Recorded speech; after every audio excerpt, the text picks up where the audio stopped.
हर कोई उसका मजाक उड़ाया करता था। कहता था पूजा करने से कुछ नहीं होता, कुछ काम भी कर लिया करो। लेकिन तभी अचानक भगवान ने कुछ ऐसा किया जिसे देखकर सभी गांव वाले दंग रह गए। दोस्तों, एक गांव में रामू नाम का आदमी रहा करता था, जो पेशे से किसान था। किसानी का काम करके ही अपना गुजारा किया करता था। मगर उसका पहला काम था, जैसे सुबह जगता वह सबसे पहले मंदिर पहुंच जाता था। पहुंचने के बाद मंदिर की साफ सफाई करता और फिर घंटी बजाकर पूजा करता। उसका प्रतिदिन का यही काम था। वो बिना भगवान का पूजा किए किसी काम को करने नहीं जाता था। यानी उसका सबसे पहला काम होता था भगवान का दर्शन करना और पूजा करना।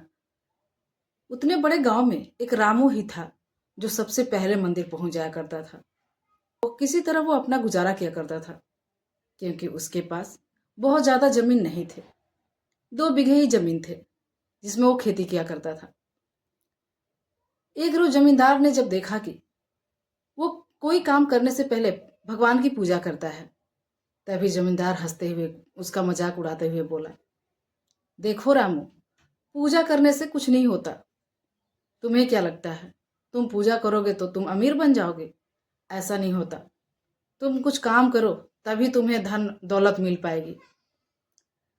इतना सुनने के बाद रामू बहुत ही विनम्र स्वभाव से बोला, मालिक, मैं मेहनत तो करता हूं, मगर मुझे अपने ईश्वर पे भी विश्वास है, इसलिए मैं उनकी आराधना करता हूं। इतना सुनने के बाद जमींदार वहां से चला गया हंसकर। अब जो रामू था वो अपने कामों में लग जाता है। अचानक गांव में अकाल पड़ जाता है। यानी उस साल कुछ भी उपज नहीं होती। सभी को खाने खाने सभी को दाने दाने के लिए तरसना पड़ता है। अब रामू के घर में भी पैसे नहीं थे कि वो अनाज पानी ला सके। उसकी पत्नी ने कहा, देखो जी, कल भर के लिए आटा तो है, तो मैं कल बना दूंगी रोटी, मगर आगे का क्या होगा? कैसे हमारा गुजारा होगा? आपको कुछ ना कुछ तो सोचना ही पड़ेगा।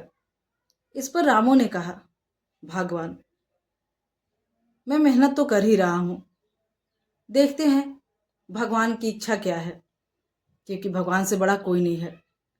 मुझे पूरा यकीन है कि भगवान सब ठीक कर देंगे। रात का वक्त था। पति पत्नी और उनका एक बच्चा खाना खाकर सोने चले गए। मगर उस रात रामू को नींद नहीं आई। वह फिर से रात में ही उठकर मंदिर चला गया और मंदिर जाने के बाद अपने भगवान के पास बैठकर रोते हुए बोला, हे भगवान, मैंने आज तक आपसे कुछ नहीं मांगा, लेकिन आज मांग रहा हूं। मेरा बच्चा कल भूखा ही सो जाएगा। आप कुछ ना कुछ करो, वरना गांव वाले भूखे मर जाएंगे। 2 वक्त की रोटी तो हमें कम से कम नसीब कराओ। इतना कहते ही वो रो पड़ा। तभी वहां एक साधु बाबा आ गए। साधु बाबा उसे रोता हुआ देखकर बोले, बालक, तुम ऐसे क्यों रो रहे हो? अब इतना सुनने के बाद जो रामू है वो बोलता है, बाबा, मैं बहुत परेशान हूं। हमारे गांव में अकाल पड़ चुका है। खाने को कुछ भी नहीं रहा। सभी भूखे तड़प रहे हैं। इतना सुनने के बाद जो साधु था वो बोला, देखो बच्चा, भगवान पे भरोसा रखो, वो सब ठीक कर देंगे। इतना कहकर साधु रामू को एक बीज देते हैं और कहते हैं, ये बीज लो और इसे संभाल कर अपने खेत में लगाना और प्रतिदिन पानी देना। तुम्हें देखना ये बहुत ही अच्छा फल देगा। रामू को लगा कि चलो इस बीज को ही लेके चलता हूं, शायद कुछ हो जाए। अब उस बीज को लाकर रामू अपने खेतों में लगाने लगा। जैसे ही रामू बीज को अपने खेतों में लगा रहा था तो गांव वाले हंसने लगे। सभी बोल रहे थे, रामू पागल हो गया है, इस सूखे जमीन में बीज लगाने से क्या वो फल जाएगा? लेकिन रामू उनकी बातों का ध्यान नहीं दिया। वो बस अपने कामों में लगा रहा। बीज को लगाने के बाद पानी दिया और फिर घर चला आया। अब उसका प्रतिदिन का यही काम था, उठकर पानी देना और भगवान की पूजा करना। धीरे धीरे वो पौधा बड़ा होने लगा। कुछ समय बीतने के बाद उसमें फल आए और उस फल में से एक आश्चर्यचकित बीज निकले, यानी कि सोने के बीज। अब रामू भी हैरान हो गया। तब उसे समझ में आया, शायद भगवान की मर्जी है। और उस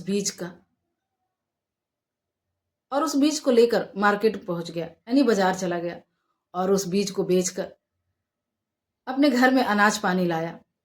अब ये जो खबर थी बीज वाली, वो गांव तक फैल गई।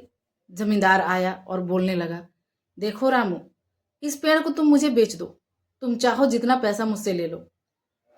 रामू बोला, मालिक, मैं भला इस पेड़ को कैसे बेच सकता हूं?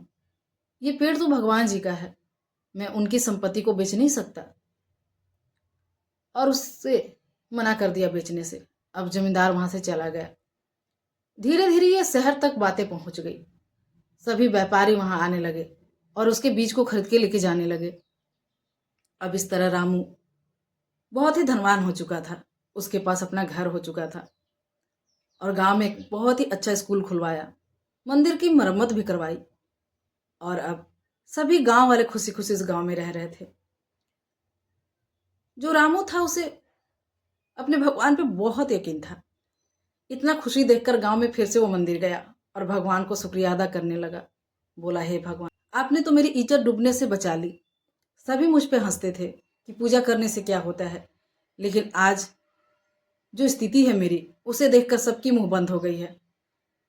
इसलिए हे भगवान, मैं आपके चरणों में कोटि कोटि प्रणाम कर रहा हूँ, और अगर मुझसे कुछ गलती हुई हो तो क्षमा भी मांग रहा हूँ। जैसे ही ये बात रामू बोला, अचानक साधु बाबा फिर से वहां आ गए। साधु बाबा को देखकर रामू एकदम चौंक गया और उसे यकीन हो गया कि ये कोई साधु नहीं है, बल्कि उनके भोलेनाथ हैं। उनके चरणों में जैसे ही जाना चाहा, वो साधु अचानक गायब हो गए। अब उसकी खुशी का कोई ठिकाना नहीं था, क्योंकि उसने आज साक्षात भगवान के दर्शन की थी। वो घर आकर अपनी पत्नी को सारी बात बताया। अब गांव वाले भी उसकी बहुत तारीफ करने लगे और सभी लोग मिलकर भगवान की पूजा करने लगे, भगवान में विश्वास करने लगे। अब जो जमींदार था वो भी रामू के पास आया और माफी मांगने लगा। बोला, रामू, तुम मुझे माफ कर दो, तुम्हारी भक्ति का मजाक उड़ाया था, मुझे माफ कर दो रामू। रामू बोला, अगर माफी मांगना ही है तो भगवान से मांगो, मैं कौन होता हूं माफ करने वाला। इतना सुनकर जो जमींदार था भगवान के चरणों में चला जाता है और माफी मांगता है, और इधर जो रामू था अपने परिवार के साथ खुशी खुशी रहता है। तो दोस्तों, आपने देखा ना कि अगर भगवान में विश्वास किया जाए तो भगवान को भी मजबूर होकर धरती पे आना पड़ता है अपने भक्तों की रक्षा करने। दोस्तों, क्या आपको इस तरह की कहानी अच्छी लगती है? कमेंट में जरूर बताएं। तो ये थी आज की छोटी सी कहानी। आज के लिए इतना ही, मिलती हूँ अगले वीडियो में एक नई कहानी के साथ। तब तक के लिए जय भोले।